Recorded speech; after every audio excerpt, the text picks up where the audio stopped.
Mga katrops, welcome back ulit kayo sa aking channel Sports React PH at ngayon na ay pag-uusapan natin ang balitang jackpot na daw po ang Los Angeles Lakers sa pagkakaroon nila ng napakaraming shooter.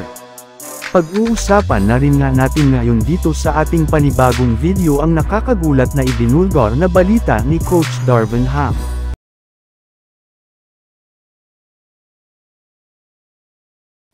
Kagaya nga mga katrops, nang napag-usapan natin noong nakaraang araw, wala rin naman ng pakialam ang Los Angeles Lakers kung 2 wins at 3 losses lamang ang record ng kanilang kupunan ngayong preseason, gayong napatunayan na rin naman nga po nila sa kanilang mga nagdaang laro na successful sila sa pagbuo ng kanilang bagong lineup.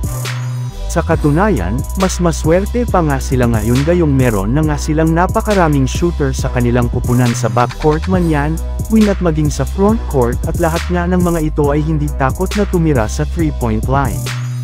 Yes, nagawa na nga talaga nila ngayon na palibutan si LeBron James ng mga shooter at players na merong decenteng shooting. Bali, halos umabot na rin naman nga sa 40% ngayon ang kanilang shooting sa field goal at sa 3-point line. Kaya sigurado nga na mas magiging competitive pa ang kanilang team pagpasok ng regular season. Samantala pumunta naman tayo sa ating sunod na pag-uusapan ngayon sa nakakagulat na ibinulgar na balita ni Coach Darvin Ham. Matapos nga mga katrops, na manalo ang Los Angeles Lakers ng 2 magkasunod na beses sa preseason kontra sa mga teams ng Golden State Warriors at Milwaukee Bucks ay magkakaroon na nga agad sila ng 4 na araw na pahinga bago sila pumunta sa kanilang huling game sa preseason laban sa Phoenix Suns. Kaya magagamit nga nila ito upang makapag-practice ng maayos ang kanilang mga manlalaro at mapagaling ang kani-kanilang mga tinatamong injury sa kanilang mga pangangatawan. Kaya mukhang sinward ulit nga po ngayon ang Lakers lalo pa at mas magiging handa na nga silang lalo sa kanilang opening night kontra sa Denver Nuggets.